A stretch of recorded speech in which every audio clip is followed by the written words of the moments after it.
음, 네, 지금 11시 46분이고요. 그 질의응답 시간을 갖도록 하겠습니다.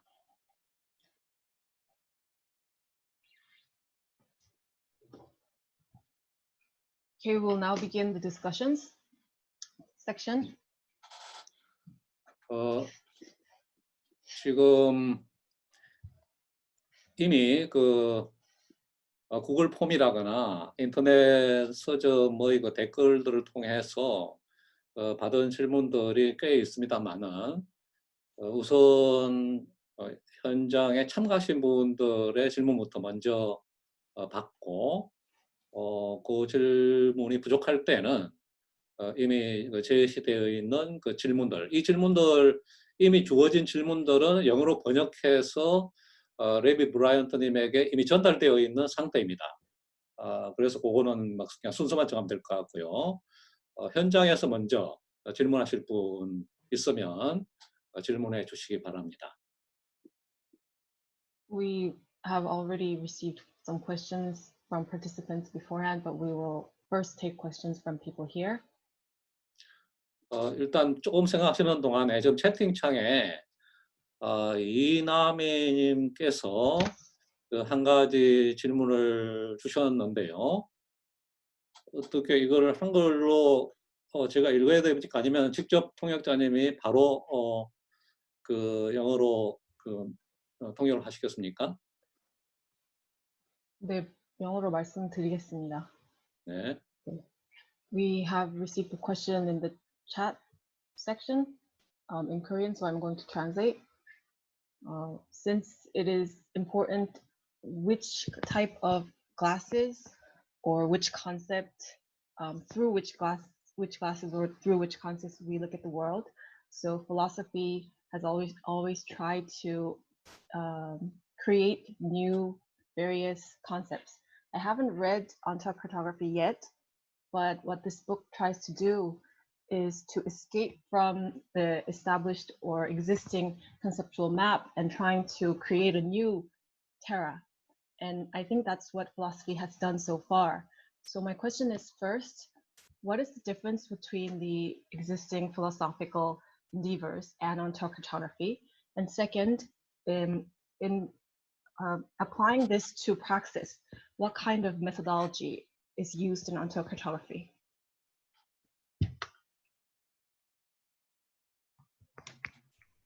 That's a very big question. 굉장히 큰 질문을 해주신 거라고 생각합니다. And I'm not sure that I can answer it completely. 완벽하게 완전하게 답을 드릴 수 있을지는 잘 모르겠습니다.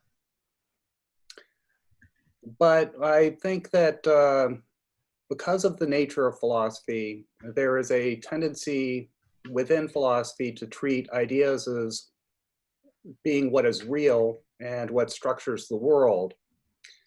And this often leads us to overlook practices and the material world. And so within the framework of ontocartography, what I'm trying to draw attention to and awareness to is the way in which that material world contributes to structuring our lives. Okay. 그러니까 저는 철학의 본성 자체가 좀 관념들이 실제한다는 점, 그리고 세계를 관념들이 어떻게 구조화하는지에 집중을 하다 보니 물질 세계가 우리 삶을 어떻게 구조화하는지를 좀 상대적으로 도외시하는 측면이 있다고 생각합니다. 그래서 존재 지도학에서 제가 하려고 했던 것은 물질 세계가 우리 삶을 어떻게 구조화하는지에 좀 초점을 맞추고자 했습니다. So if you allow me to give an example, we might think about people's attitudes towards climate change. 사례로서 기후변화에 대한 사람들의 태도를 생각해 볼 수 있습니다. And so if you think in this more idealistic philosophical framework, you might think that the way in which we produce change with climate change is to persuade people that it's real and that it's taking place. We have to change their ideas. We have to change their beliefs. And that's very common for people to make that assumption. what might be different about an ontocartographical approach? You want me to pause for a moment? Right, thank you. 만약에 관념론적인 철학 틀에서 보자면은 우리가 기후변화와 관련해서 변화를 만들어내려면 기후변화가 실제한다라는 걸 사람들에게 설득시켜야 하고 사람들의 관념과 믿음을 바꿔야 한다 이렇게 생각하기가 쉽습니다. What might be different about an ontocartographical approach is that rather than attending to what's in people's minds, what's in their hearts, what they think, you might also look at the nature of the world that they inhabit and how it prevents them from living in ways that would be better at addressing climate change. You might point out that because they live in the suburbs, they are required to have an automobile that has them commute an hour, 2 hours a day to get to their place of work. You might look at how food production works and how it is distributed across the entire globe and from thousands of miles away. You might look at the sorts of energy that are required to live in certain places. And so it's not so much a question of whether or not somebody believes in it or not. The very structure of the world that we have built can more or less force people into living in ways that are destructive to the environment. And so an ontocartographical question would be, how can we change that built world in ways that would align with sustainability? 존재지도학적 접근에서는 사람들의 머릿속, 마음속 생각을 보기보다는 그들을 둘러싸고 있는 환경이 어떻게 기후변화에 기여하고 있는지를 살펴보는 것입니다. 예를 들어서 교회에 살면서 자동차를 타고 2시간을 달려야만 직장에 갈 수 있다든지 식량 생산은 어떻게 이루어지고 있는지 그 식량의 분배는 어떻게 이루어지고 있는지 그리고 그 에너지를 어떻게 만들어내고 그 에너지가 수천 마일 떨어진 곳에서 지구적으로 어떻게 유통이 되고 있는지 또 그러므로 어떻게 믿느냐, 무엇을 믿고 있느냐가 아니라 우리가 만든 세계 구조가 사람들로 하여금 사람들의 삶이 그 환경의 파괴적인 방식으로 기여하게 만든다는 거죠. 그래서 존재 지도학적 문제는 그 이미 구축된 세계를 어떻게 변화해서 우리가 지속 가능성에 도달할 수 있는지를 살펴보는 것입니다.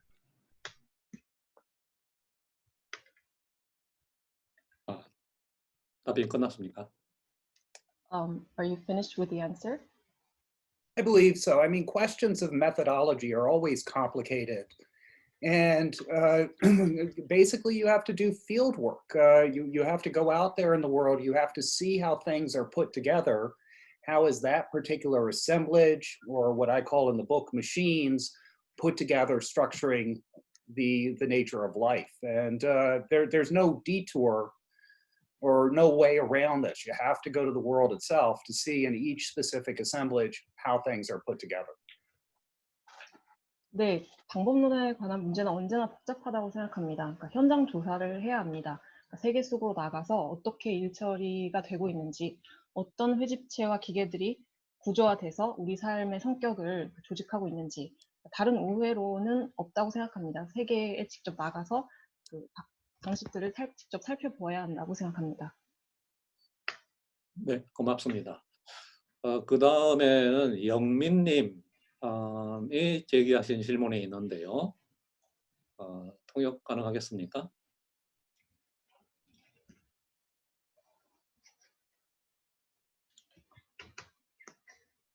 Okay, I'm going to try to translate the next sentence that we got in the chat section. So after Lacan in psychoanalysis, what's important is language that is hidden or distorted. So language that is under the hidden or distorted phenomenon. I'm sorry, language that can approach truth that is underneath the phenomenon, which is hidden or distorted. And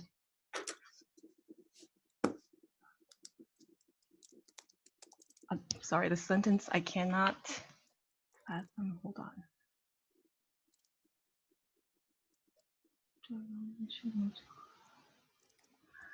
이 질문이 수식구가 길어가지고 제가 약간 이해를 하는데 어려움을 겪고 있는데요.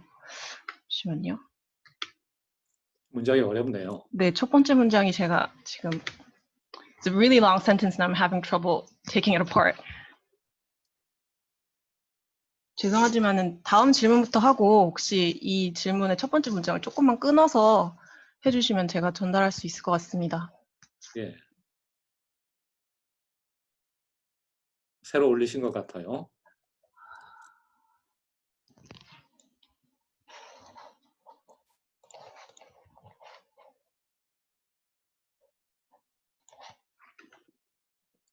때는 언어.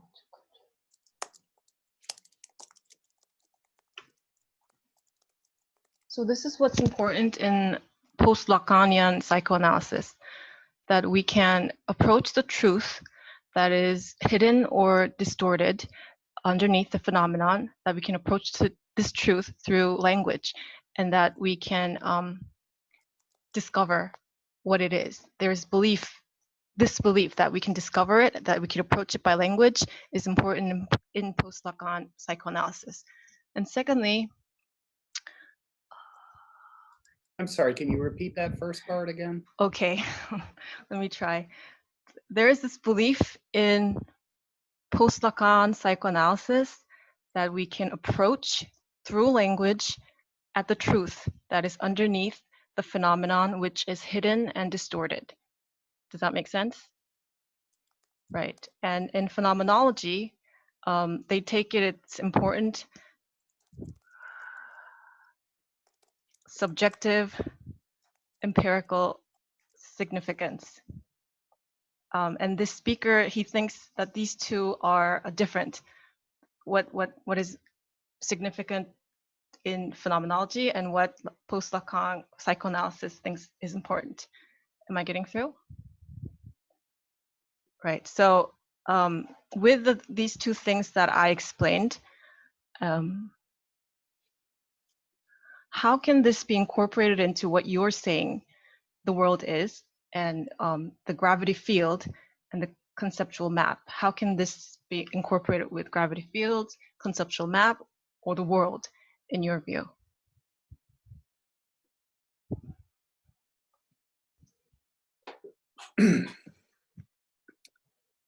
Well, I practiced as a Lacanian psychoanalyst for a number of years. And so I have experience with the clinic and how that framework works.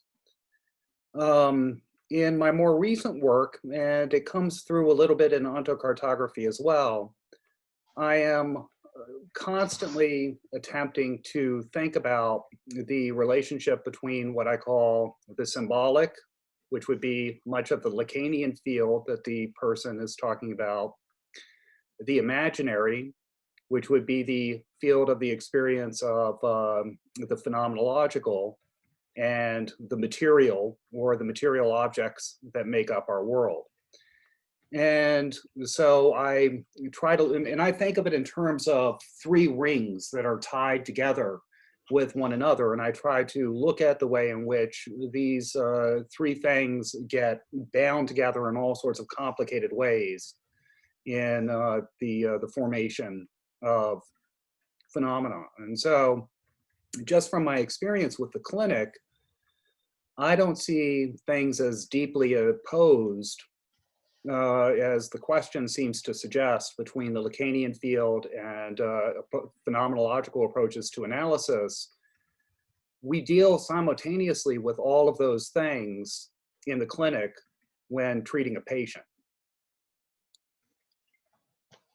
그러니까 저도 락강 정신분석학자로 수년간 일을 했기 때문에 그 치료 과정, 클리닉 과정에 참여한 경험이 있고요. 이거는 존재 지도학에도 영향을 미쳤습니다.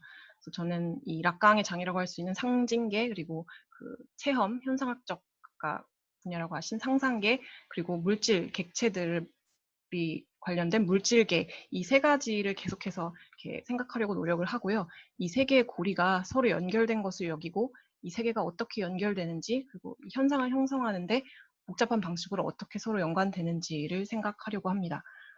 그래서 말씀하셨던 락강이나 현상학적 접근이 그 클리닉, 그 치료에 있어서는 대립적이라고 생각하고 있지는 않습니다.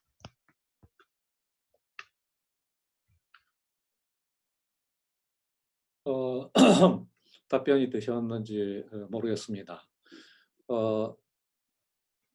지금 계속해서 채팅창으로 직접 말씀하시면 좋을 것 같은데 마이크를 풀고 채팅창으로 질문이 많이 올라와가지고 지금 핸드폰이라거나 이 모바일 기기에서도 채팅창이 자유롭게 보이나요?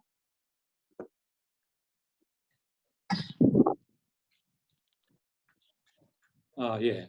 보인다고 합니다. 다행이네요. 그 다음에는 오영진님의 질문인데요.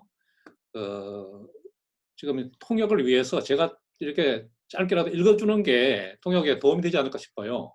어떻습니까? 그냥 하는 게 좋겠습니까? 네, 그러면 좀 더 도움이 될 것 같습니다. 예, 통역하는데 시간이 필요하니까 읽으면서 또 번역하고 고르면 좀 힘이 들지 않을까 싶습니다. 제가 대독하겠습니다. 존재의 지도에서 기계와 사물, 인간 간 회집체 형성 논리를 무의식이 꿈을 형성하는 논리와 비견한 것이 인상적이었습니다. 아마도 그 생산성의 우연성, 우발성, 혹은 일반적 형식 논리를 탈출하는 무의식적인 힘 등을 강조한 것으로 저는 이해했는데요. 선생님에게 정신분석학은 연력학 정치와 어떤 관계를 맺고 있습니까? 라는 질문입니다.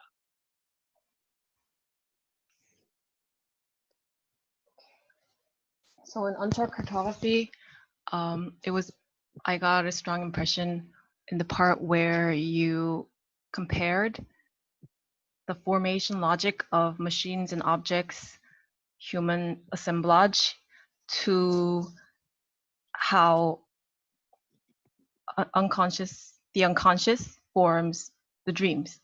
Is that coming through? Yes. And perhaps that productivity, the accidental nature of that productivity, or that unconscious power, which escapes the general formation logic, that's what you were trying to emphasize through that comparison. So what is your relation to psychoanalysis and thermodynamics?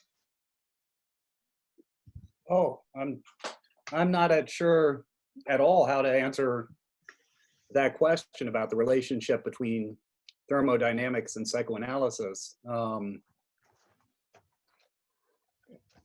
정신분석과 연력학의 관계에 대해서 어떻게 답변을 해야 할지 잘 모르겠습니다. 네. 다음에는 코비드-19 팬데믹을 이해하는데 선생님의 철학이 어떤 새로운 관점을 제시해 줄 수 있는 것인가요? 라는 강철님의 질문입니다. What kind of new perspective can your philosophy provide to understand the COVID-19 pandemic? Well, I thought I would say a bit about machines first and why I have chosen the word machines. And 기계에 so, 대해서 먼저 좀 말씀드리고 왜 기계라는 단어를 선택했는지에 대해서 말씀드릴까 합니다.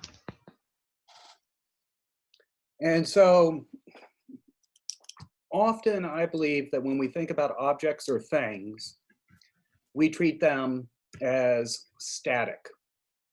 We treat them as unchanging things that just sit there, that are characterized by qualities like their color and their shape and their mass and so on and so forth. And what the concept of machines is designed to do is to draw attention to the ways in which objects interact with their environment around them and behave in surprising ways depending on the way in which they are relating to that sort of environment. And so the idea is to draw attention to operations. What is produced when these two things interact with one another?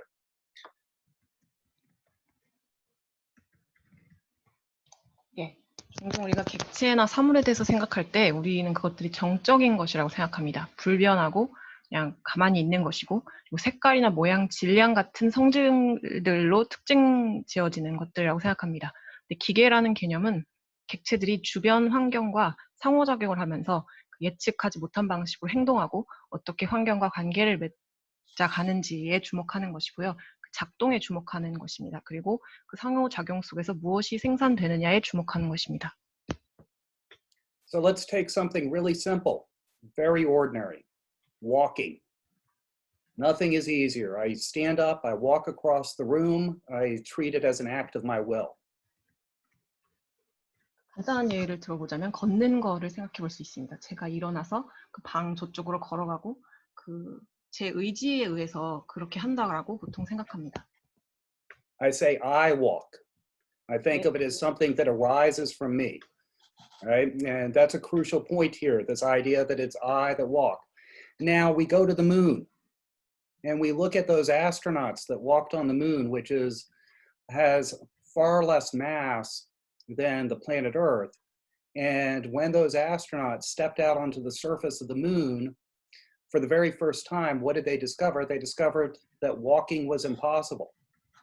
When they tried to walk, they immediately fell down, they spun around on the ground. They were unable to move in this environment. And so what did they discover? They discovered that you don't walk on the earth, you walk with the earth. Walking is something that is impossible on the moon. You do something that's more like a rabbit hop to the side. You bounce along rather than walk. Your body has to be used in a very, very different way. And the thesis of machines is that it's this way for all objects. They might not seem to be dependent on their relationships to the broader world around them, but they are able to be as they are because of these interrelationships in an assemblage.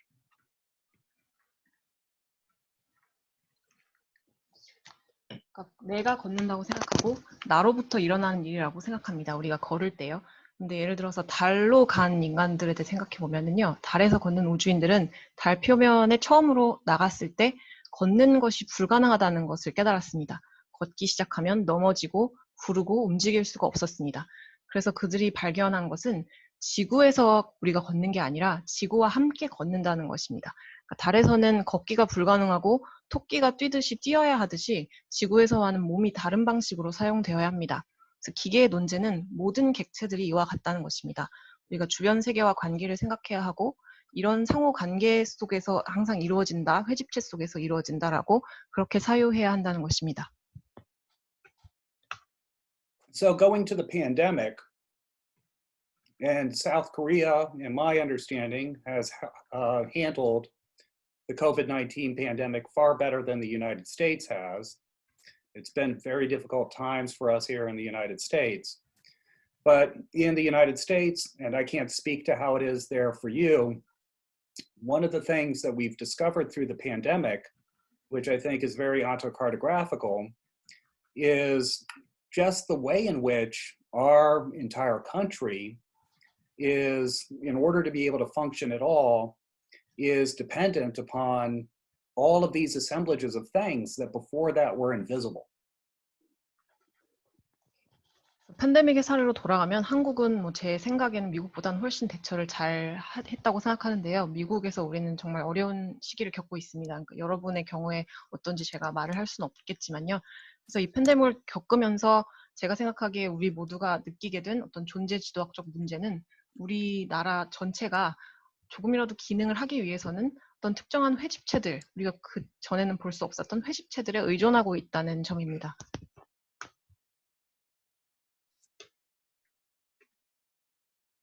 네, 답변이 끝난 걸로. And so with the pandemic, let's just take something as simple as, I'm sure all of you have been hearing about it, the school openings.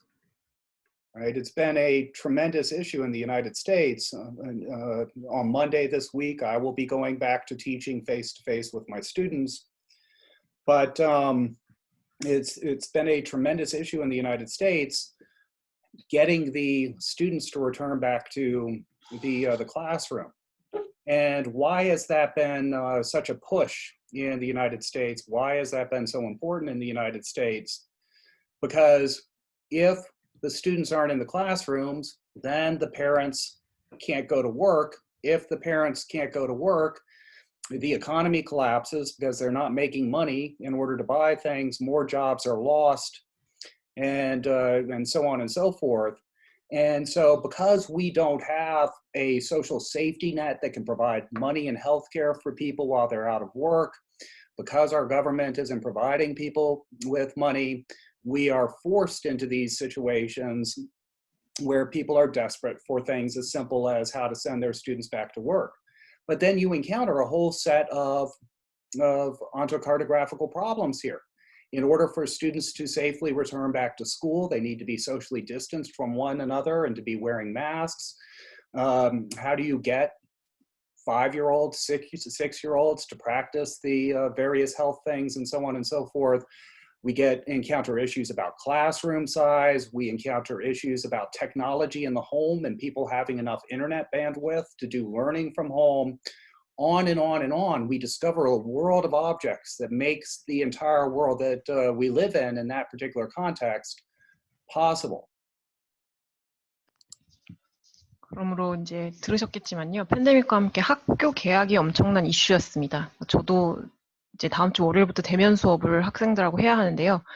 이 학생들을 학교로 돌아가게 하는 것이 여기서 커다란 이슈였습니다. 그래서 왜 이런 압력이 있는지, 이것이 왜 중요한지를 생각해 보면, 왜냐하면 학교에 학생들이 가지 않으면 부모들이 직장에 갈 수 없고, 그러면 경제가 붕괴되고 그들이 수입이 없어지고 실업이 일어나고, 또 미국에서는 그 사람들의 기본적인 수입과 의료 서비스를 제공할 수 있는 사회적 안전보장망이 없다 보니까 절박한 것이죠. 그래서 학교에 보내는 것 자체가 존재 지도학적 문제가 되는 것입니다. 왜냐하면 학생들을 학교에 안전하게 보내려면 사회적 거리 두기를 해야 하고 마스크를 또 쓰게 해야 하고 5살, 6살짜리들에게 보건지침을 어떻게 지키게 할 것이며 교실 사이즈의 문제라든지 또 원격 수업을 집에서 인터넷으로 했을 때의 어떤 인터넷 문제라든지 기술적인 문제라든지 이런 것들의 여러 가지 객체들을 우리가 팬데믹을 통해서 이렇게 발견하게 됩니다. Yeah, and so, I mean, the United States accounts for 25%, my understanding, of the world's total coronavirus numbers. And I'm not sure where South Korea ranks. When I look it up on the internet, I see that you have 19,400 cases and you've had 321 deaths. We've had, I heard as of today, 181,000 deaths, and we have millions of cases.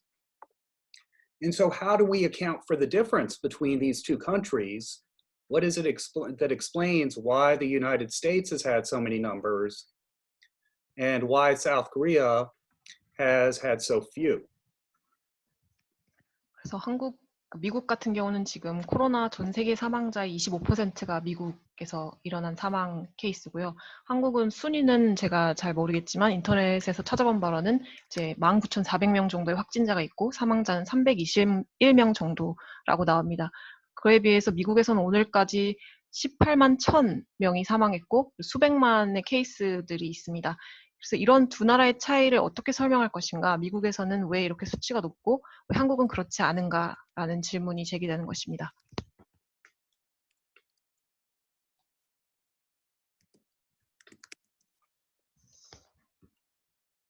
And so I don't have the answers for the pandemic, but I do think that if we look at how assemblages are put together, right, we get different sets of questions that can lead to different practices for addressing these sorts of things. Very early in the pandemic, and I'll go ahead and I'll share this.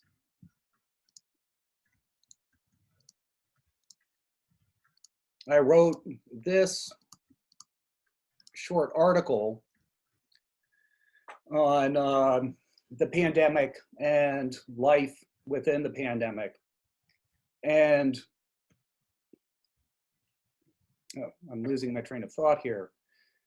And one of the things that I argued or observed was that it was an apocalypse. And in the original meaning of the word apocalypse, it doesn't mean so much the destruction of the world or something like that. It means a revelation of a truth. And so what I believe we're seeing in the United States is the assemblage that underlies our society that before this happened was invisible to us. Now it's coming into visibility. With that coming into visibility, I'm hoping that people will demand that our country be organized in a different way to prevent these sorts of tragedies from taking place.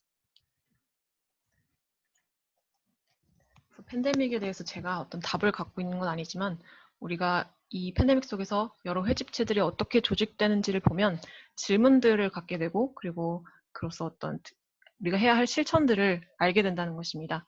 그래서 팬데믹 초기에 제가 이걸 공유를 할 텐데요. 제가 짧은 글을 쓴 적이 있습니다. 팬데믹 속의 삶에 대해서 짧은 글을 쓴 적이 있는데요.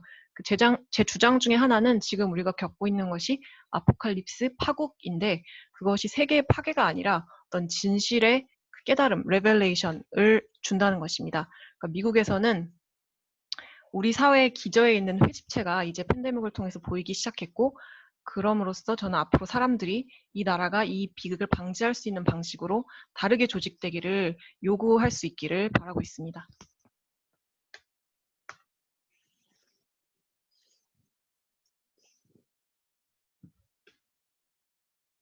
So continuing on.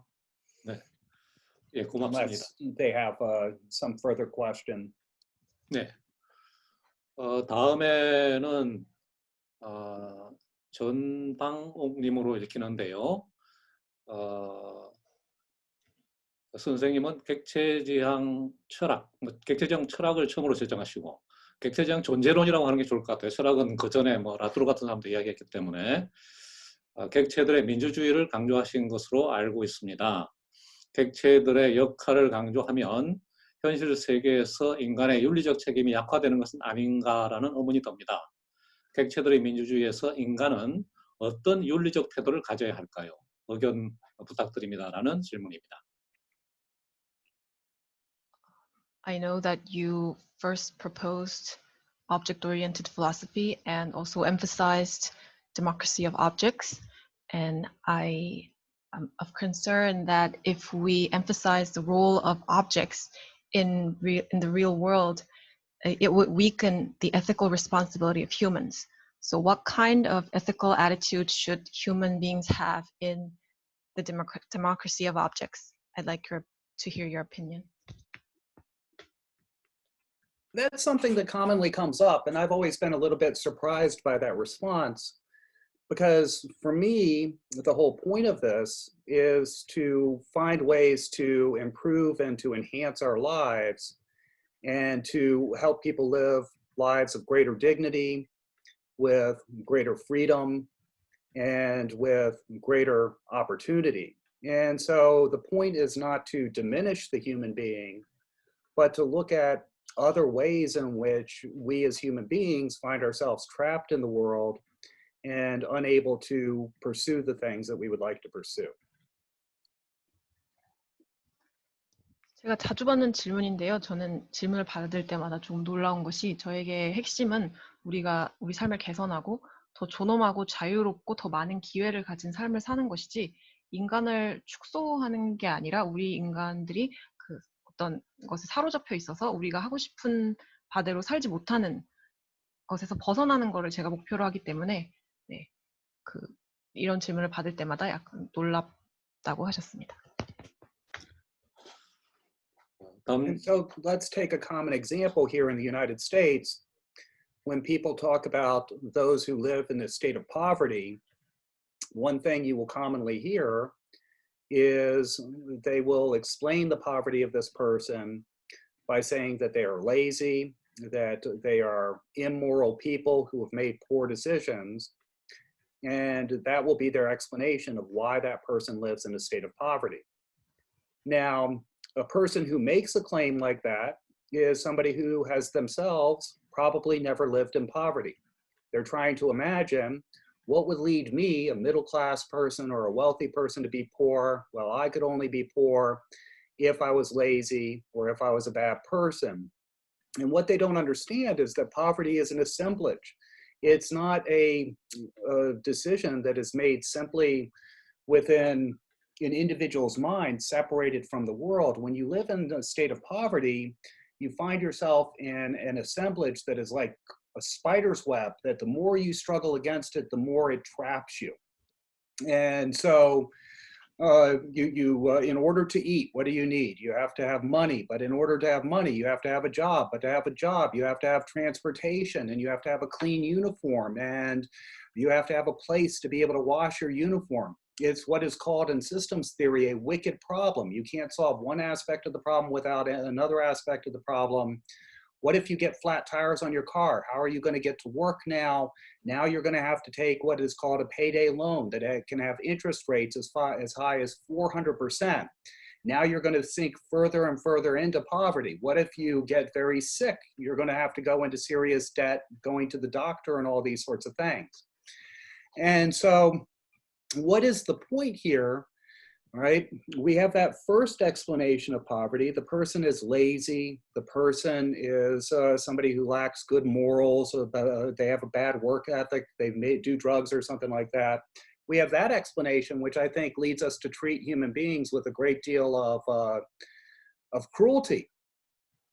If we can understand what poverty as an assemblage, that brings much more compassion to our treatment of those people.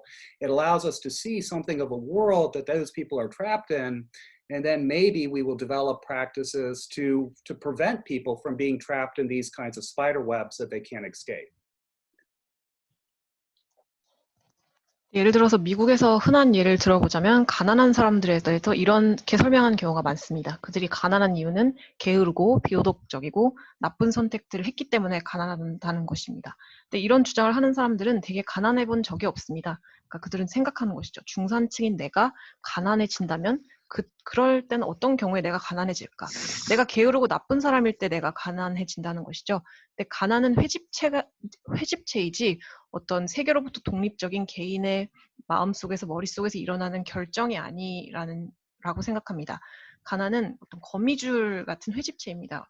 그러니까 개인이 가난에서부터 벗어나려고 할수록 더욱더 거기에 속박되는 거미줄 같은 회집체입니다. 예를 들어서 사람이 먹으려면 돈이 있어야 하고 돈을 벌려면 직장을 가져야 하고 직장으로 가기 위해서는 직장으로 갈 수 있는 교통수단이 필요하고 깨끗한 유니폼을 입어야 하고 그 유니폼을 세탁해야 합니다.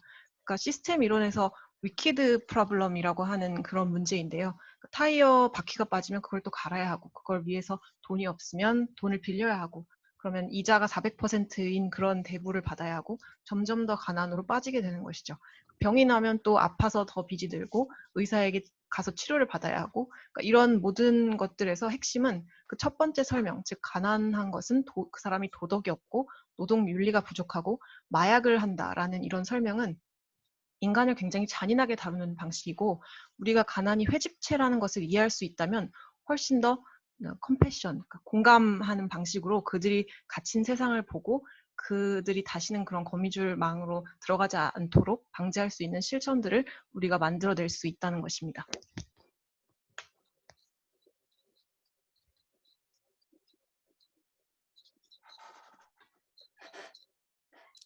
다음 질문으로 넘어가도 좋겠습니까? Shall we go on to the next question? Sure. And I see some things appearing in the sidebar here. For some reason, my Zoom is set to privately respond, so I don't know if I'm able to respond to these people individually. Well, I've configured the chat section so that everyone can chat with everyone else. So if you change the person who's receiving the message, I think you can talk to them directly. Oh, I was hoping to be able to respond to the room as a whole. I don't know if everybody can see. I shared something a moment ago and it said privately. So. Oh.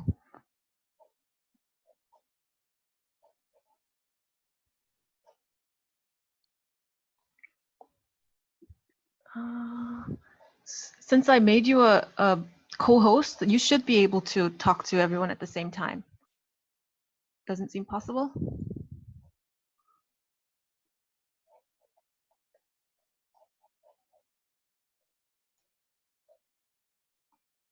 Do you want to send it to me, then I can share it with everyone?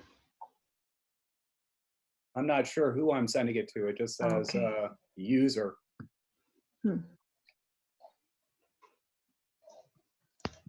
Oh, wait, here goes.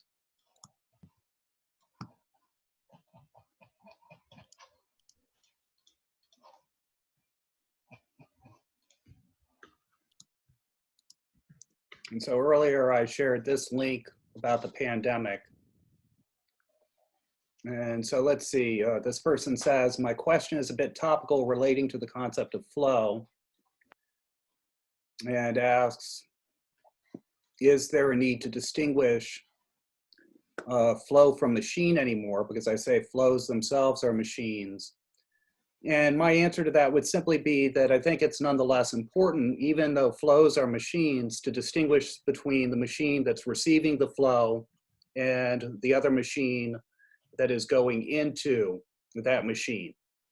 And so you might think about it as the way in which sound enters the ear of a dog. You have the dog on the one hand and you have the sound on the other hand, and something is transformed in that process of the sound moving through the nervous system of the dog.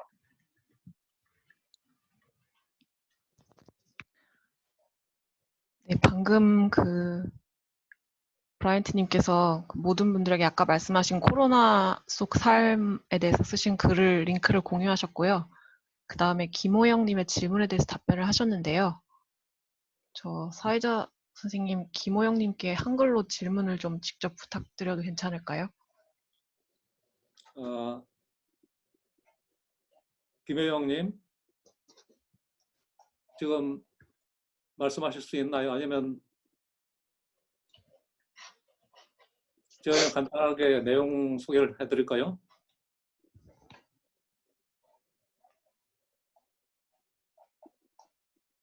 지금 질문 자체를 한글로 좀 말씀해 주시면 좋겠다 그 말씀이죠? 네, 다른 분들이 못 보실 수도 있고 그래서요. 네. 김혜영님, 네, 들리세요? 조금 더 마이크를 가깝게 해서 말씀해 주시겠어요? 들리시나요? 네, 들립니다. 네.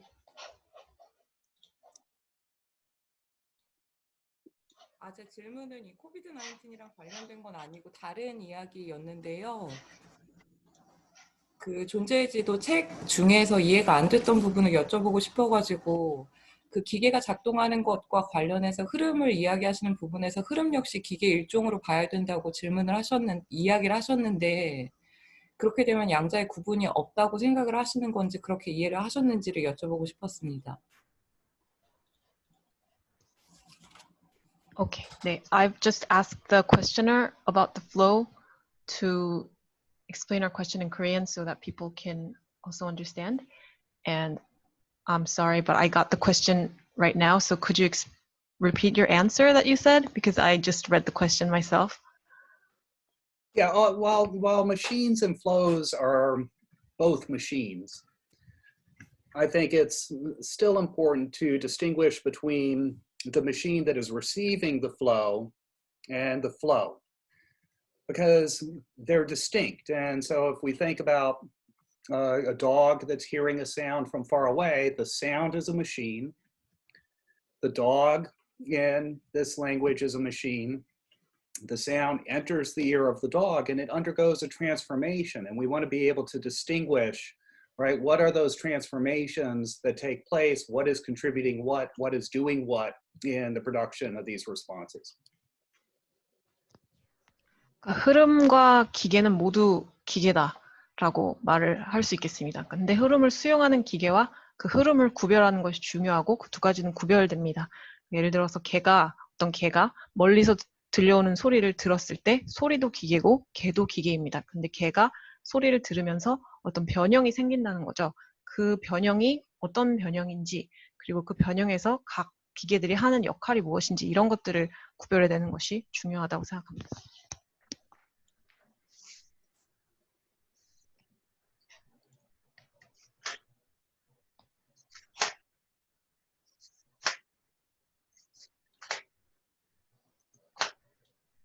준에스리님이 그 한글로 앞에 영어로 올린 질문을 다시 표현해 주셨는데 어떻습니까?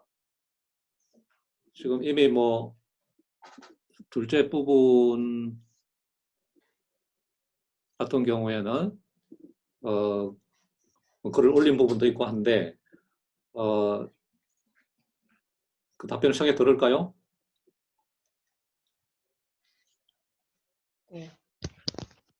Would you like to respond to the question that starts with "Thank you so much for the great lecture, Professor Bryant" from June S. Lee? It says, "I would like to ask 2 questions."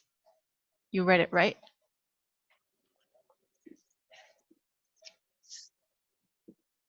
Yeah, and I responded a little bit in the text box, and I said whether or not I consider myself an object-oriented ontologist depends on the day these days. And so, you know, certainly I continue to resonate a lot with object-oriented ontology, but increasingly I've been thinking about the world and objects in terms of waves and folds, which is a very different way of thinking about these things than Graham Harman does.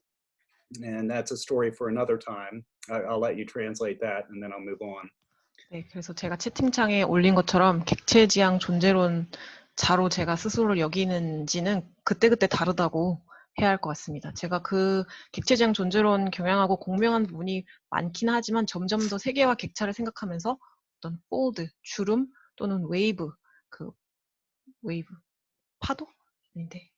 네, 아무튼 그렇게 생각하는 경향이 점점 늘어나고 있어서 네, 여기까지 일단 말을 하겠고요. And just a quick point about speculative realism and object-oriented ontology. They're not the same thing. Speculative realism is a category like mammal. And the category of mammals has many different animals. There are giraffes and deer and wolves and platypuses. And object-oriented ontology is one kind of speculative realism. I can't speak for the prospects of the other speculative realists, you know, where the work of Milasu or Ian Hamilton Grant or Ray Brassier, who separated himself from this, the future of that. I can only speak to what I've seen with object-oriented ontology, and to a certain degree, what I see as the prospects of that. So object-oriented ontology is a category like mammals, you said, right? Yes. Yeah. 객체지향 존재론하고 사변적 실제론은 서로 다른데요. 객체지향 존재론은 포유류와 같은 범주입니다. 그리고 사변적 실제론은 객체지향 존재론의 일종이라고 볼 수 있을 것 같습니다. 그래서 제가 뭐 객체지향 존재론에 속한 뭐 메이아스라든지 이안 해밀턴 그랜트라든지 레이 브라지에 같은 사람, 그 브라지에 같은 사람은 최근에 그 객체지향 존재론과 분리를 선언했고요. 이런 모든 사람들과 그 경향의 미래에 대해서 말할 수는 없을 것 같고요. 그 객체지향 존재론에 대해서 제가 이제 본 것만 이야기할 수 있을 것 같습니다. And with my own work, I've been very pleased that it's gone beyond the world of philosophy into other disciplines and other practices. And so, for example, I am a part of a group in Norway of archaeologists called Unruly Heritage.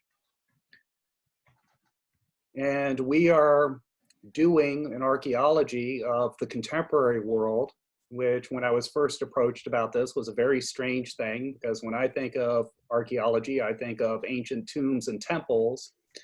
I don't think of the contemporary world, the world we live in right now, as being an object of archaeology. But what we're doing is we're looking at the Anthropocene. We're using all of these concepts. 2 years ago, I found myself in a remote and uninhabited region of Norway. It took us 4 days to get there. We had to get there by boat. We had to carry in all of our gear.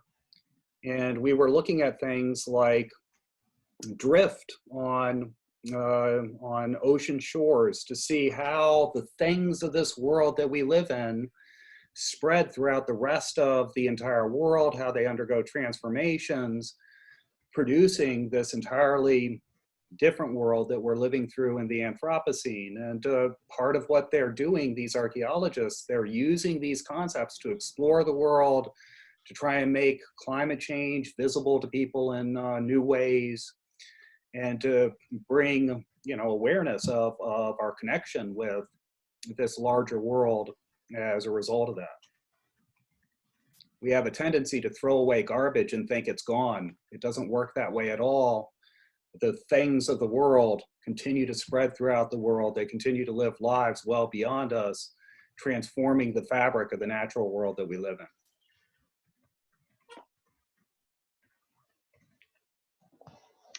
This was in the Arctic Circle. 오케이, 네, 그 아까 웨이브라고 한 건 파동이라고 해야 할 것 같습니다.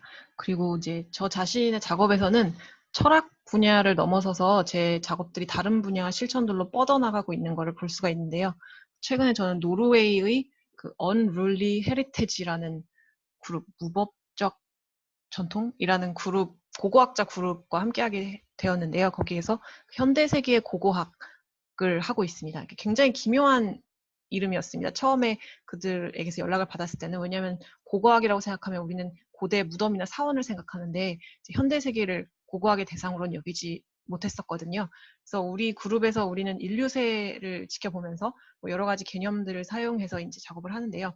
그러니까 2년 전에 저는 인적이 드문 그 매우 먼 그 곳에, 노르웨이의 어떤 인적이 드문 곳에 4일이 걸려서 그 방문을 했습니다. 이제 보트도 타야 했고 그 장비를 다 들고 가서 해변의 그 해류들을 살펴봤습니다. 그래서 사물들이 어떻게 세계로 퍼지고 새로운 세계를 만들어내고 있는지 그 개념들을 사용해서 이런 부분들을 분석하고 있는데요. 이것을 통해서 우리 그룹이 하고자 하는 바는 기후변화가 새로운 방식으로 가시화되도록 하는 것입니다. 그러니까 어떻게 우리가 더 넓은 세계와 연결되어 있는지를 가시화하려고 하는 것인데요. 그러니까 우리가 보통 쓰레기를 생각할 때 버리고 끝이라고 생각하는데 그게 아니라 쓰레기는 계속해서 살아갑니다. 쓰레기의 삶이 우리가 버린 이후에도 계속되고 그 쓰레기가 우리 자연환경의 직접물을 변경한다는 점, 이런 것을 보여주려고 하고 있습니다. In another connection, I've been very fortunate to be able to work with architects and designers as a result of all of these sorts of things. It is one of my deep beliefs that design is tremendously important in the world because the things that we inhabit, the buildings that we inhabit, the way cities are laid out, the way organizations are formed, these are all object-oriented issues that influence how we relate to one another, how we live, all the way down to how we feel and how we think. And often, well, bad designers anyway, don't think from the perspective of users. They just think from the perspective of, hey, I need to produce this thing and this is what it needs to have in it. And so I feel that things like object-oriented ontology and machine-oriented ontology help to develop better design solutions that can lead to better ways of living and relating to one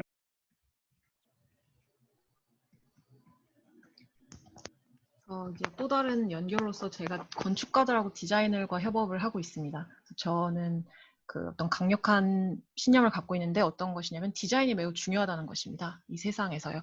왜냐하면 우리가 거주하는 건물, 뭐 도시, 조직은 어떻게 형성되는가 이런 것들이 모두 존재 지도학적 문제들이고 우리 관계에 영향을 미치고 우리 감각과 사유에 영향을 미치기 때문입니다. 그래서 종종 좀 나쁜 디자이너들은 사용자 관점에서 생각을 안 합니다.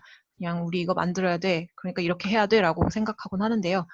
저는 객체지향 존재론, 기계지향 존재론이 우리가 더 나은 삶, 그 다음에 더 나은 관계 맺기를 할 수 있는 그 디자인 해법을 고안하는데 이 객체지향 존재론과 기계지향 존재론이 도움이 된다고 생각합니다.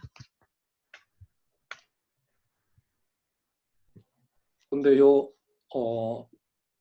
이 질문과 관련해서 그 구글 폼으로 질문 주신 것 중에 그 박준영님의 질문이 있는데요.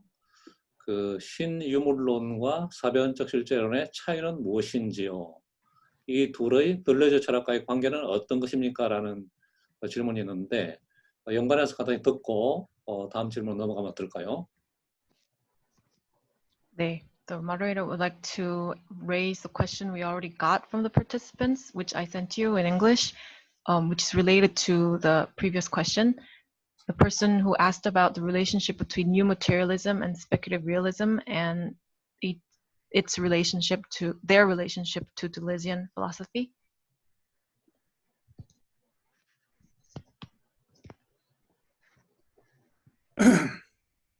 Well, I mean, again, I can't, speak for speculative realism as a whole, but object-oriented ontology and new materialism.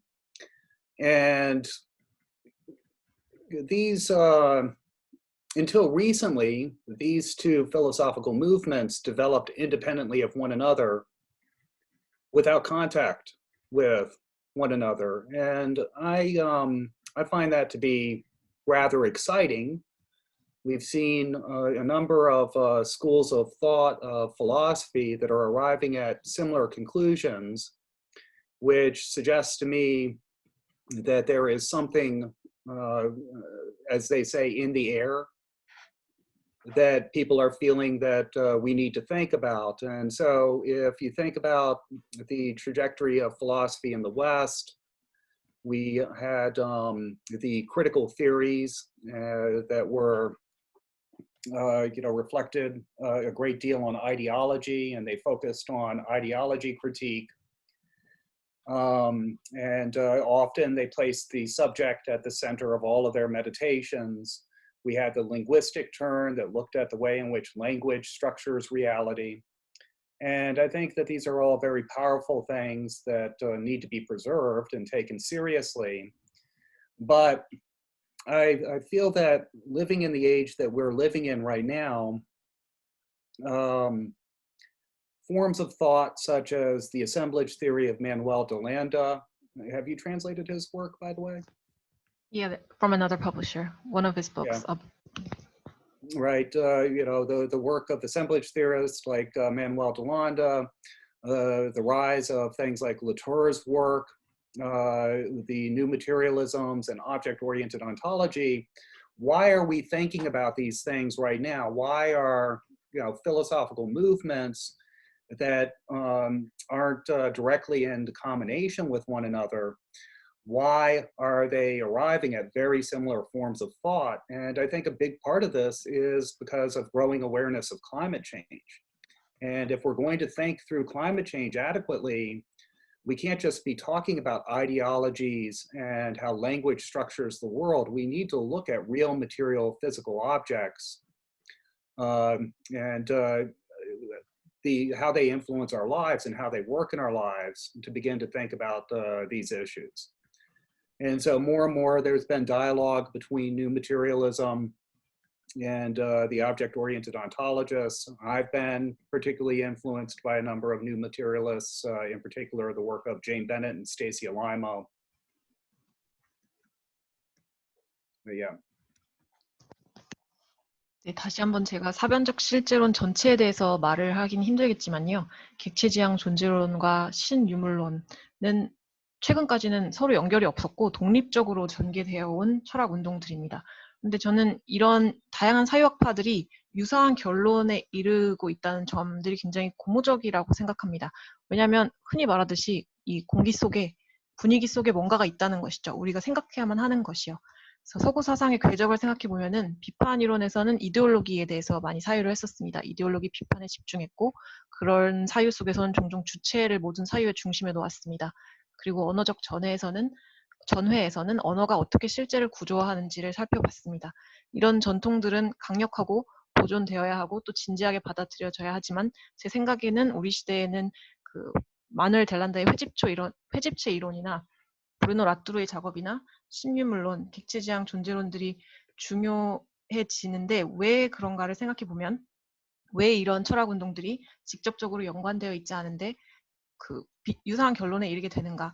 그것은 기후변화에 대한 인식이 제고되고 있기 때문이고 기후변화를 다루려면 이데올로기나 언어적 구조화보다는 실제적인 물리적 객체들을 반드시 다뤄야만 한다는 것입니다. 그러니까 이 실제적인 물리적 객체들이 어떻게 우리 삶에 영향을 미치는지를 생각할 수밖에 없다고 생각합니다. 그래서 점점 더 신유물론과 객체지향 존재론의 대화가 늘어나고 있고요. 저도 영향을 받았습니다. 특히 제인 베넷이나 스테이시 엘라이모의 작업에서 많은 영향을 받았습니다.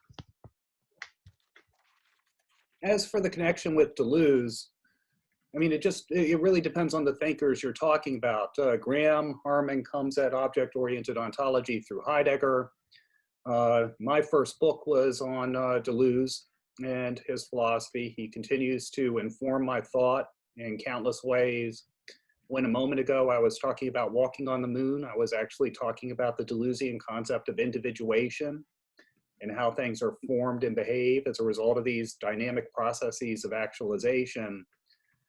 For me, what is really, well, there are so many things about Deleuze that are important, but what is really important in Deleuze is that he understands matter as dynamic and lively. And so going back to this issue of the landfill, right, we think of an object as something that we just throw away. It's gone, it's going to be there in the earth. We don't have to worry about it anymore. What Deleuze teaches us, what we're learning from modern science, is that matter is dynamic and constantly changing and undergoing transformations. It's not static and inert and unchanging. And this has significant implications, I think, for the way we think of the objects in the world around us. We need to be aware of that and how they continue to enjoy lives beyond our use of them.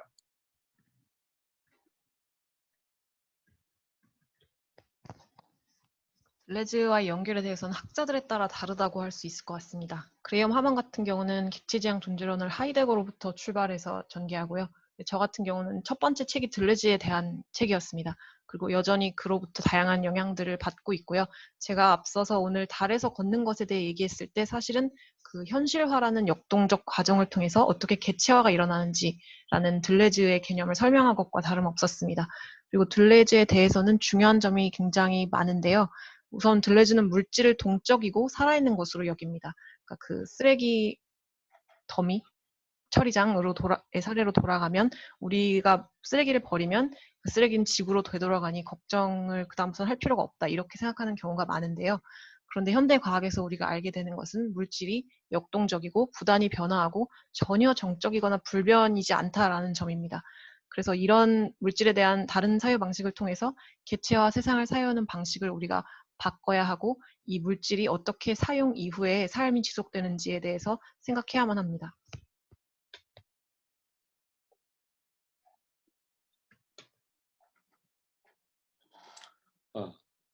Shall we move on to the next?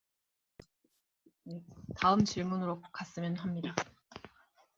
그 채팅창에 권두현님으로 읽히는데요.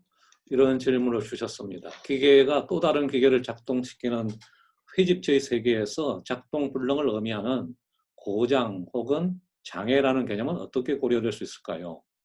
흐름의 중단 혹은 변화, 내부 영역의 제한, 예측하지 못한 또 다른 영역의 발견, 구조적 개방성과 조작적 폐쇄성의 상실, 회집체 외부로의 축출, 또 다른 회집체의 구성, 여러 가지 생각들이 떠오르는데 선생님의 정리된 생각을 들어보고 싶습니다. 이렇게 질문하셨는데요. In the world of assemblage, where a machine puts to work another machines, what could, how can we think about a breakdown or a disability of a machine that means that it's not working anymore? How can we consider that concept? Would it be like a stopping of a flow, or would it be change, or would it be a limitation of an internal capacity, or would it be a discovery of a capacity that we couldn't expect, unexpected capacity, or would it be the loss of a structural openness and can't remember the word, operational closure, or would it be expulsion outside of the assemblage, or would it be another construction of another assemblage? I can think of a lot of things, and I'd like to think I'd like to know what you think about this. I love this question. And the first thing I want to say is yes. 네, 이 질문 너무 좋네요. 그리고 가장 먼저는 그렇다라고 답하고 싶습니다. It could be any of those things. These are all forms of how machines break down or can be disabled. One of the things that I think that we should think about here, though, with regard to disability, is that we are at the level of what in my talk I referred to as the symbolic or the semiotic, presupposing a concept of functionality, a sort of concept of the normal, which perhaps we would do well to question. 네, 말씀하신 모든 것이 가능하다고 할 수 있겠습니다. 그러니까 어떻게 고장나고 장애가 생겨나고에 관해서 장애와 관련해서는 특히 제가 앞서 말했던 어떤 기억의 상징계가 기능성이라는 개념을 전제를 하는데요. 일단 우리가 그 정상이라는 개념을 질문에 붙여야 한다고 생각합니다. And so a moment ago, I spoke about design and how design is important for how we live our lives and what we can do. And in the context of ontocartography and object-oriented ontology, this is something that I find really important. I think that the design of a building can disable a person.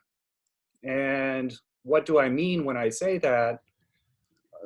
Buildings are often designed for certain types of human bodies. They're designed for people who have functional legs that can move from place to place. They're designed for people who can hear and see in certain ways.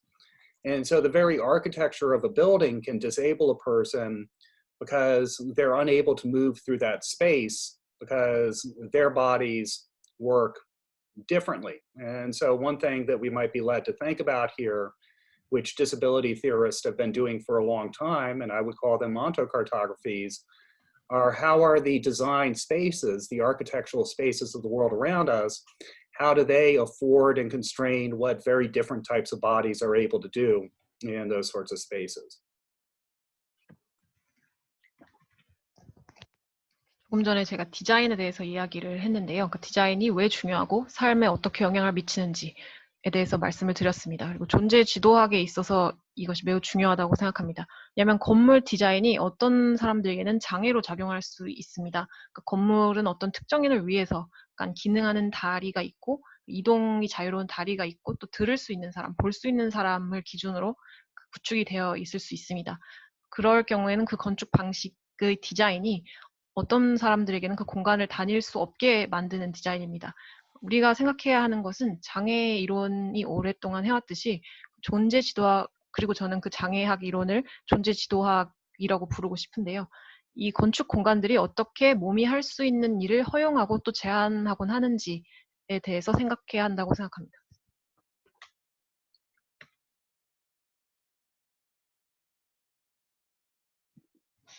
An example that makes me chuckle was it caused a great deal of controversy. An architect, or maybe a group of architects, designed an office building that had stairs and walkways throughout the building that were glass. You could see through them. And I mean, this is part of what I'm talking about when I talk about alien phenomenology, when I talk about thinking from the user's perspective. What do you suppose the gender was of those architects that designed glass floors in a building? It had to have been male architects. If a woman had been designing that space, right, she would have never thought to design glass floors because she would know, at least in the United States, she would know that women wear dresses, and this would be a very uncomfortable experience for the women walking through the building to do that. And so part of practicing ontocartography, and so men wear trousers or pants, of course. part of ontocartography is being able to adopt these different perspectives and how people inhabit the world differently. So you're not led to designs like that. 예를 들어서 저 생각하면 웃음이 나는 그런 예가 하나 떠오르는데요. 굉장히 논란을 많이 불러일으켰었습니다. 어떤 건축가 혹은 건축 집단이 사무실을 설계를 했는데요. 그 유리 바닥으로 된 계단과 유리 바닥으로 된 복도를 디자인했습니다. 그래서 에일리언 현상학이나 사용자 관점이라는 것이 중요한 것입니다. 그 건축가들의 성별이 무엇이었을까요? 당연히 남성들이었던 것입니다. 만약에 여성들이었다면 그렇게 설계를 안 했을 것입니다.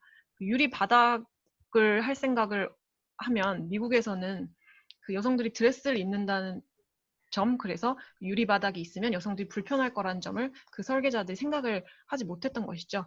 그래서 존재 지도학 실천이라는 것은 다양한 관점을 채택을 해서 다양한 사람들이 어떻게 다양하게 살아가는지를 이해함으로써 이런 설계 사례 같은 것들이 안 나오도록 만드는 데 일조할 수 있다고 생각합니다. 질문 있습니다. 말씀하십시오. 그러면은 만약에 존재의 지도학이 없으면 그런 것들이 안 일어나는 건가요?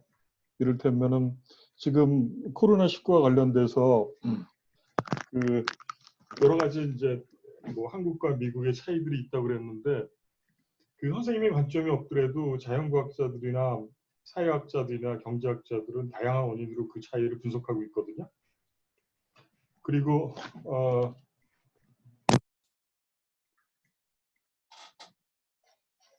한다면은 그 건축 디자인 학자들도 그것들을 남성의 관점이라기보다는 뭐 여성의 관점에서도 고민을 하고 있고요.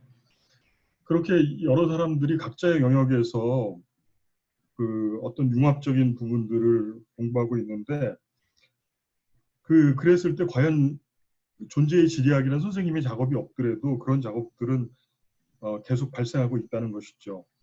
결론적으로 제가 말씀드리고 싶은 것들은 그렇다면 철학이란 무엇인가?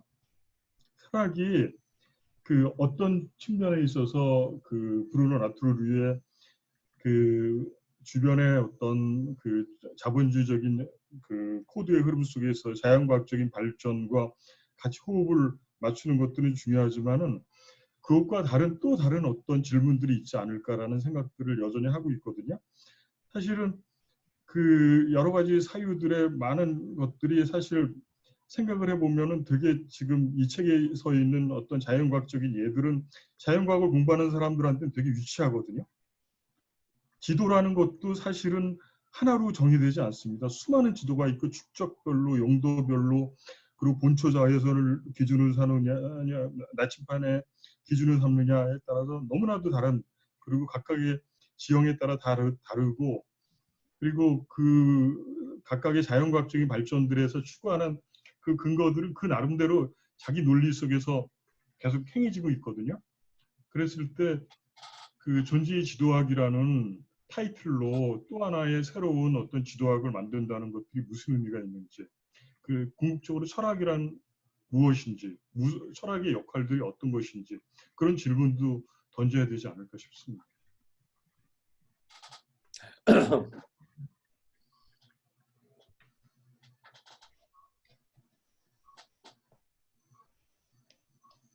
Okay, I'm curious as to whether without ontocartography we cannot consider some of the things that you talked about in your last response. Like, for instance, you talked about how between Korea and the United States, there is a difference in how we approach or deal with the COVID pandemic. And without your perspective, there are natural scientists, social scientists, and economists who are analyzing the reasons, the causes, and also architects. They are trying to think. There are some architects who are trying to think in the perspective of women. And all these people are thinking in their own ways, in their own fields. So even without ontocartography, there are developments in various fields. Then I think we need to talk about what philosophy is. It is important, like the Latour mature-like philosophies, we have to march along or incorporate natural science developments and what they can give to philosophy. But I think there would be some other questions that we need to think about. For instance, some of the examples that are from natural science in this book are, for me, a little too simple. For instance, a map is there are various different kinds of maps. It's different from what the form of the land is and whether there are various different forms of maps. So what is the meaning of a new title, ontocartography? What is the meaning of trying to do a cartography from the philosophical perspective, and what ultimately is the role of philosophy? Did that come across? Yes. And so absolutely, right? I don't claim that sociologists and architects and all of these sorts of people don't do certain things like this. It's not a claim of absolute originality or to have brought something into the world that never existed before. I think one thing philosophy can do, though, is that often we, how to put it, often we can be dimly aware we're doing it, but we haven't reflected on it and brought it into relief. And so by drawing attention to these certain things that maybe a sociologist is doing, or a group of medical researchers are doing and everything like that, by turning the presuppositions of that practice, by making them more explicit, we can make that even more focused in our practices. And I think that that's something that philosophy does, right? That's, in fact, part of what I talked about in my talk, about how we begin to reflect on the concepts that we're using, that we weren't aware that we're using. And by bringing those into relief, maybe we ask ourselves the question, what does it mean to teach, for example, because I'm a professor? We actually end up transforming those practices, making those practices more explicit, and improving those practices as a result of it. As far as there being all sorts of maps, absolutely, there are different types of maps. That's a little bit literal, right? I'm using the term cartography, not in the sense of the actual subject of cartography that cartographers engage in. I'm just saying map the assemblage. Pay attention to how the assemblage is put together to see why things are the way they are. When I was talking about the difference between Korea and the United States in terms of the pandemic, I wasn't talking so much about how the pandemic is being addressed. I was talking about how are our two different countries put together that led to such different outcomes in the pandemic. 350 deaths in Korea, 14,300 cases in Korea, 5.7 million cases in the United States, 183,000 people dead. Why was there such a difference in the outbreak? Was it just our politicians? Definitely that was a part of it. But also a big part of it was how prior to the pandemic taking place, our society was put together at a level of infrastructure, at a level of legal policy, at a level of how healthcare functions, at a level of how schools function, at a level of how jobs function, that allowed this pandemic in this country to explode in the way that it did. And by mapping that assemblage that led to such a different outcome between these two different countries, maybe in the future, we can devise strategies that would prevent these things from taking place in this way, in the way that they have. 저는 사회학자, 건축학자 이런 다양한 직업들의 사람들이 이런 작업을 안 한다는 것이 아니라요. 그리고 제가 어떤 이전의 세계에 없었던 절대적으로 독창적인 어떤 거를 주장하고 있다라고 말을 하는 것이 아닙니다. 그러니까 철학이 할 수 있는 것은 종종 우리가 희미하게, 그러니까 인식하지 못하면서 그 사용하고 있던 것들을 반성과 성찰을 통해서 내는 것이라고 생각합니다. 그러니까 사회학자들이 하는 것, 의료 연구자들이 하는 작업들 중에서 그 중요하다고 생각하는 것들을 부각하고 그것들을 좀 더 분명히 함으로써 그런 점들이 우리 실천에 우리가 집중하는 데 도움이 될 수 있는 방향을 만들어가는 것. 그러니까 철학이 할 수 있는 것에 대해서 제가 오늘 강연에서 말을 했던 것도 이 주제였습니다.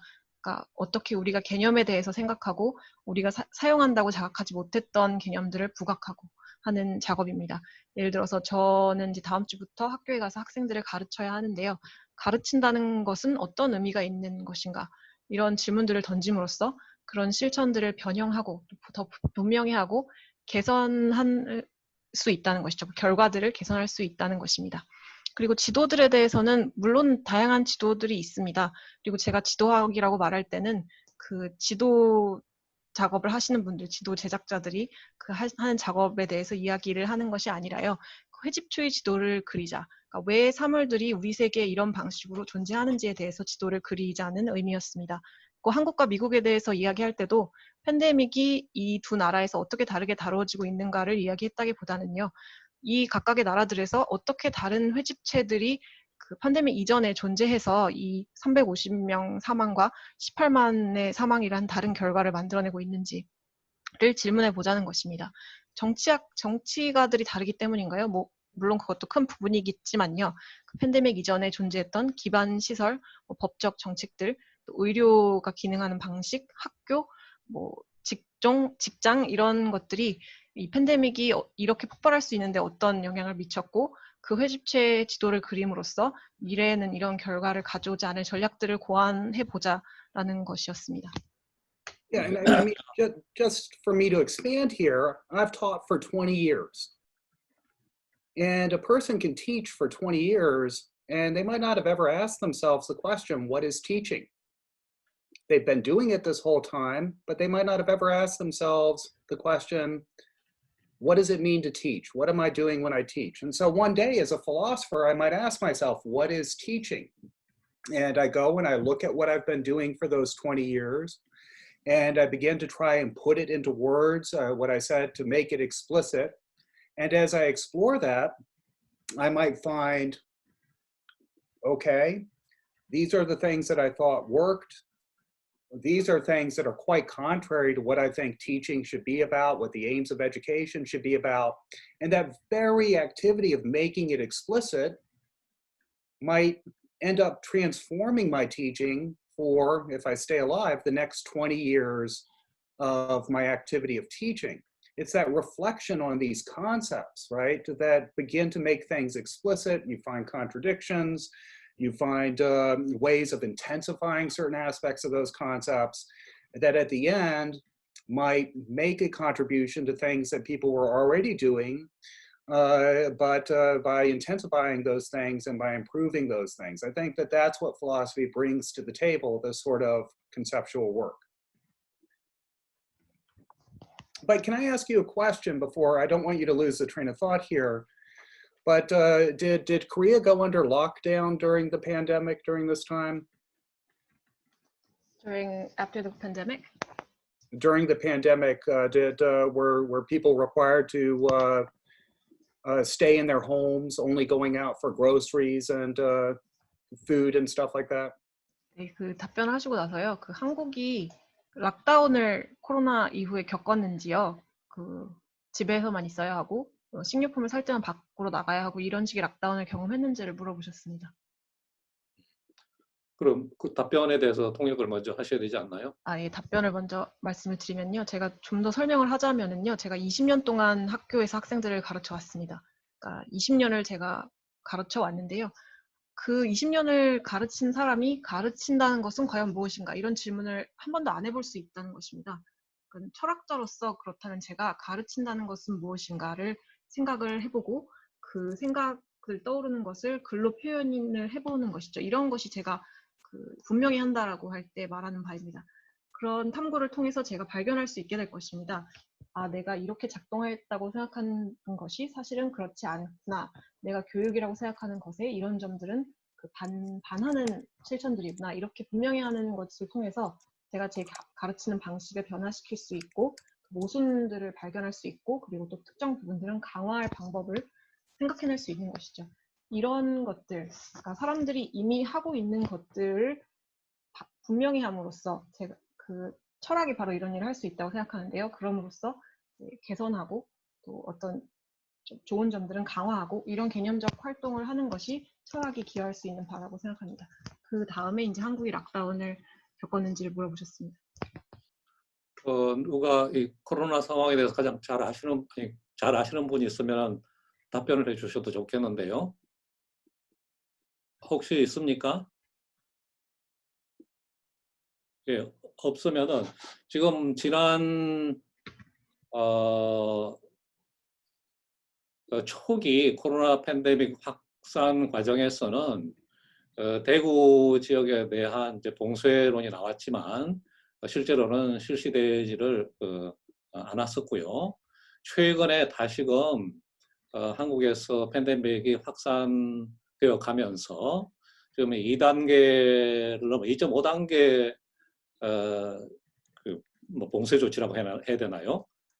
규제 조치라고 해야 되나? 이게 실시가 되고 있어서 예를 들면 실내에서 50인 이상 모임이 금지된다거나 클럽이라거나 유흥주점 혹은 노래 연습장 이런 감염 위험 시설에 대한 영업이 중단된다거나 하는 것들이 현재 시행이 중이고 지금 3단계 조치는 논의 중인 걸로 알고 있습니다. Okay, so the earlier stages of COVID pandemic, there was talk about lockdown in the Daegu area where the patients were concentrated, but it didn't actually happen.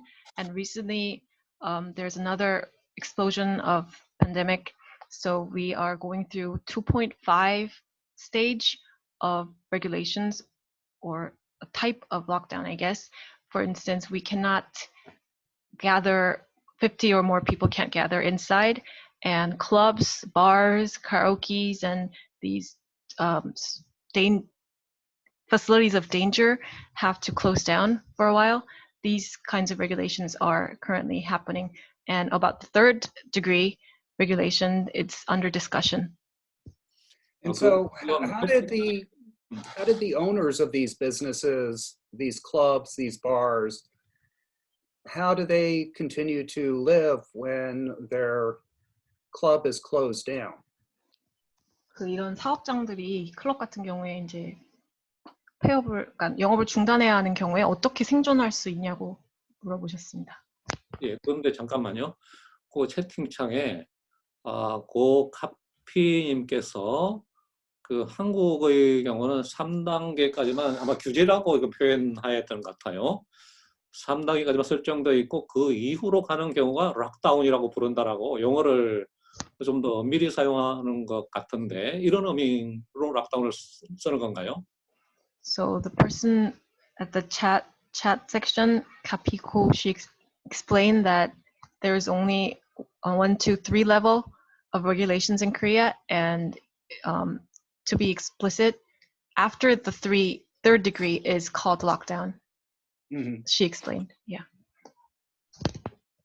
I mean, I guess what I'm trying to get at, because I consider Korea to be one of the great success stories in the world right now with the pandemic.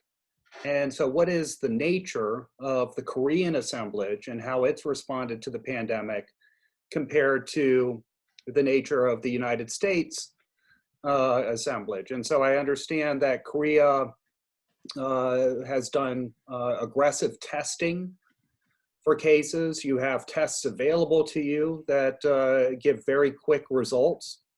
And you do strong contact tracing once you get those results. If somebody tests positive, to see who everybody's connected to. And I would assume find ways to do isolation. Those are all ontocartographical things, right? That's the way of forming an assemblage that addresses a problem in a particular situation.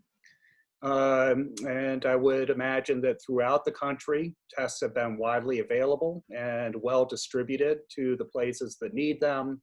In the United States, our tests take anywhere between 2 weeks or longer They have been very difficult to come by throughout the country. They have not been distributed well. There has not been effective contact tracing in this circumstance. And so even something as simple as this object like a test can make this profound and decisive difference in what the outcome is. 5.7 million cases versus 14,000 cases.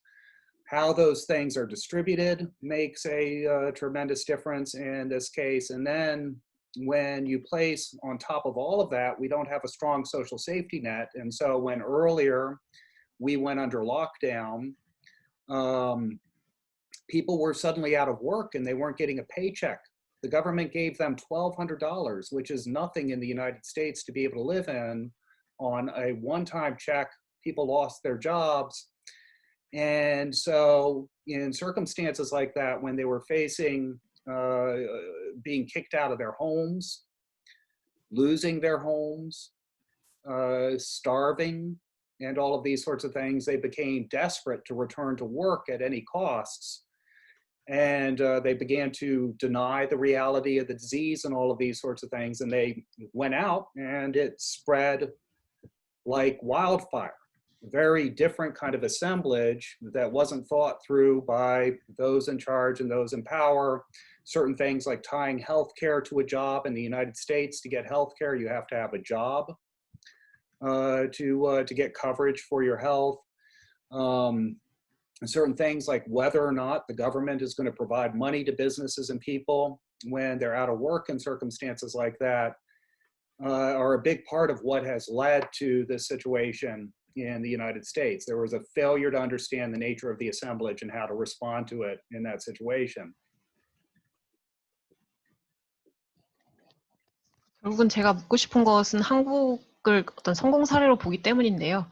그러니까 한국의 회집체가 미국의 회집체와 비교해서 어떻게 다르게 대응했고 그 성격이 무엇인가를 질문해 본 것입니다. 그러니까 한국이 공격적인 테스팅을 한 것으로 알고 있고요.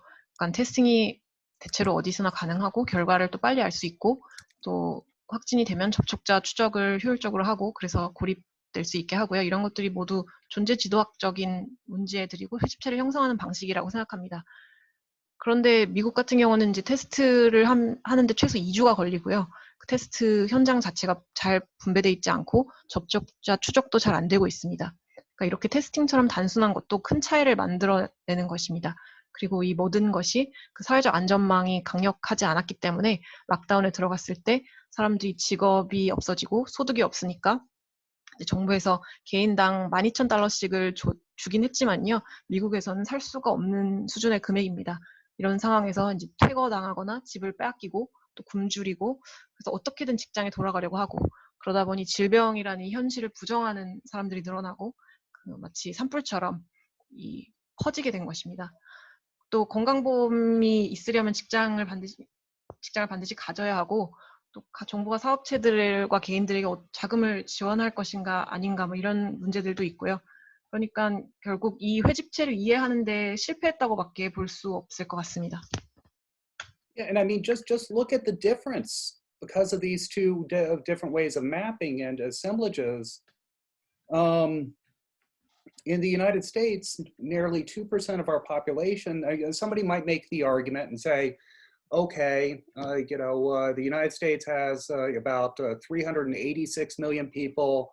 South Korea has around 52 or 386 million people. South Korea has about 52 million people. Is it really that big a difference? But in the United States, it's nearly 2% of our population who has contracted the disease. In Korea, it is not even 1% of your population. That's a difference in assemblages. That's a difference in how things are organized that produces that difference in outcome. 그래서 이 지도 제작이 달라서 나타나는 차이를 한번 보시기 바랍니다. 그러니까 미국이 지금 인구가 한 3억 8,600만 정도이고 한국이 5,200만이기 때문에 그렇게 차이가 뭐 크다고 할 수 있습니까?라고 되묻는 사람이 있을 수 있겠습니다. 그렇지만 미국의 경우에는 인구의 2%가 지금 현재 감염이 되었고요. 한국에서는 감염자율이 그 인구 비율이 1%도 안 됩니다. 그것은 회집체의 차이이고 그 회집체가 어떻게 조직되었는지에 따라서 나타나는 차이입니다. 이런 결과를 한번 보시기 바랍니다. 지금 한국 같은 경우에 지금 2차라고 해요. 두 번째 그 팬데믹 고조는 교회하고 집회 두 군데서 지금 나타나고 있는데 그 출발해 가지고요. 교회 같은 경우에는 하여튼 정부의 규제를 넘어서는 예배 자유를 갖다가 주장하고 있는 것이고, 집회는 또 어차피 그건 저항하기 위한 모임의 성격이 강하기 때문에 정부의 규제에 반대하거나 그것으로부터 벗어나려고 하는 그러한 힘들이 계속 작동을 하면서 한국의 시도들도 위기에 봉착하고 있다라는 생각이 들거든요.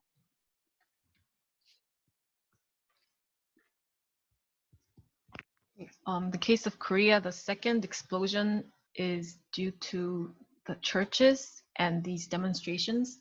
In the case of churches, they want to pursue the freedom of services that goes beyond the regulation of the government, and the demonstrations also have can be characterized by being opposed to the regulations of the government. So these forces that are trying to go against and go beyond the regulations of the government are working at the moment, and the Korea's attempts to attend to this pandemic is also meeting crisis at the moment. Yeah, it's complicated. I mean, definitely belief plays a role, and I mean, if people don't believe it's a real thing, and they assemble in those sorts of ways, that plays a role as well. It's not, I don't mean to give the impression that it's just the material assemblages, like the availability of good tests wherever they need to be. Like I said earlier, I think that all of these things are intertwined with one another, and we have to think about the way in which they are intertwined. 네. 지금 채팅창에 한희정님께서 그런 그룹을 극우적인 그룹의 저항이라고 이렇게 써주셨는데요. 어쨌든 지금 시간이 1시 24분이 되어서 원래 우리가 2시간 예정했던 것에서부터 상당히 정도로 초과가 되어 있기 때문에 계속해서 질문을 받기는 좀 어려울 것 같아요. 그래서 마지막으로 좀 간단하게 한 가지 정도로 마지막 질문으로 삼고 거기에 대한 답변을 듣고 오늘 그 모임을 마무리 지으면 좋겠는데요. 두 가지가 지금 이미 채팅창에 제시되어 있습니다. 하나는 이윤하님을 읽히는 분께서 거미줄과 지도의 차이는 무엇인가요? 거미줄이 지도가 되려면 어떤 요소가 필요한가요? 라고 물었고, 고가피님의 경우는 길게 올려주셨는데,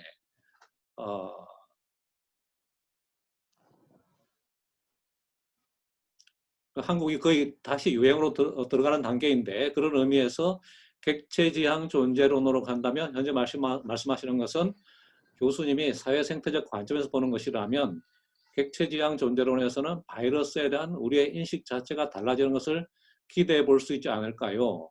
바이러스를 대상화와 객체화하지 않는 방법 같은 인간기계 중심적이지 않은 철학, 새로운 지도 그리기 존재 지도론에서 탈출 속도를 이야기한다면 해체, 새로운 대지 형성이 가능하려면 새로운 지도 그리기가 필요할 듯하고 객체, 사물의 생태학이 들어오는 정치 생태학이 필요하지 않을까요? 라고 질문해 주셨는데 고가피님 질문 같은 경우는 중요한 질문이지만 오늘 좀 논의된 것하고 좀 중복된다는 느낌이 들기 때문에 또 그 다음에 질문 자체가 답하기에는 큰 문제일 것 같고요. 그래서 다른 기회에 좀 논할 수 있으면 좋겠고 이윤아님께서 질문한 것만 간단하게 좀 답변을 듣고 넘어가면 좋겠습니다. 고가피님 양해해 주셔서 고맙습니다. 예, 이윤아님 질문만 좀 통역을 해주시고 답변 듣고 마무리 짓도록 하겠습니다. Since it's been over 2 hours, we're going to take the last question for today. And this person asked, what is the difference between a spider's web and a map? What elements does a spider's web need to become a map? I think both of them are maps. When I use the metaphor of a spider's web, it's something that you are trapped in, that the more you struggle against it, the more you get entangled in it. 둘 다 지도라고 생각합니다. 거미줄 은유를 사용한 것은요, 당신이 거기 걸려들어 있고 거기서 빠져나가려고 노력할수록 점점 더 휘말리게 되는 그런 것을 설명하기 위해서 거미줄이라는 은유를 썼습니다. And so later on in ontocartography, I distinguish between a number of different types of objects. I talk about bright objects, satellites, rogue objects, dim objects. Among those objects is a black hole. And a black hole is a situation or object that is so powerful you can't escape from it. It could be something like a drug addiction, a very serious drug addiction that a person can't escape from, that destroys their entire life. It could be a toxic relationship. It could be, here in the United States, something like student loan debt that the person is trapped in for the rest of their lives.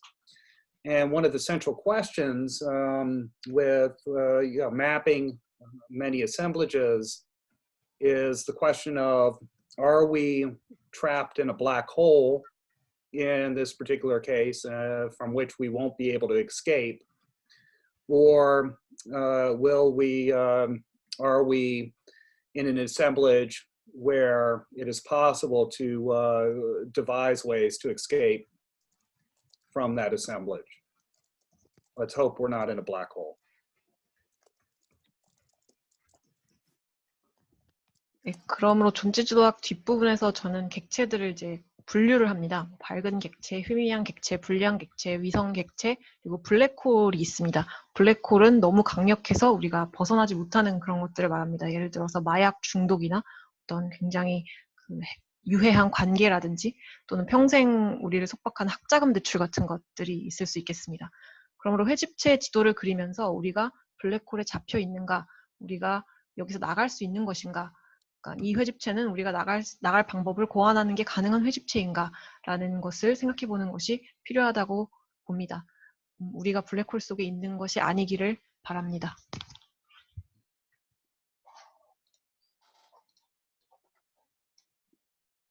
네. 그러면은 이 질문을 마지막으로 해서 오늘 그 토론의 전체적인 그 윤곽은 잡혔다고 생각하고요. 그 외에도 그 구글 폼을 통해서 덜레저의 그 주체론이라거나 또 그 객체지향 존재론에서의 객체에 반응 가능한 핵심이 존재하는가, 또 공간에 관한 토폴로지 구상에 관한 부연 설명을 듣고 싶다, 존재 지도에서 분류 기준이 무엇이냐, 이런 질문들이 있었는데 오늘 이걸 일일이 다 내기 힘들기 때문에 아쉽지만 오늘 답변은 듣지 않도록 하겠습니다. 질문 주신 분께 감사드리겠습니다. 마지막으로 오늘 말씀해 주신 레비 브라이언트님으로부터 오늘 그 강의 전체를 통해서 하고 싶은 남는 말씀이 있다면은 짧게 듣고 마치도록 하겠습니다. So we regret, because of the time, not being able to answer all of the questions that we got beforehand. And we'd like for you to give us last words if you have anything to say before we end. I just wanted to say what a pleasure it has been to talk to all of you and to have this discussion. And what an amazing thing it is that it is 1 o'clock in the afternoon on Sunday in Korea, and it is 11:30 at night on Saturday. And so I'm in your past, I guess, Saturday here in the United States and Texas.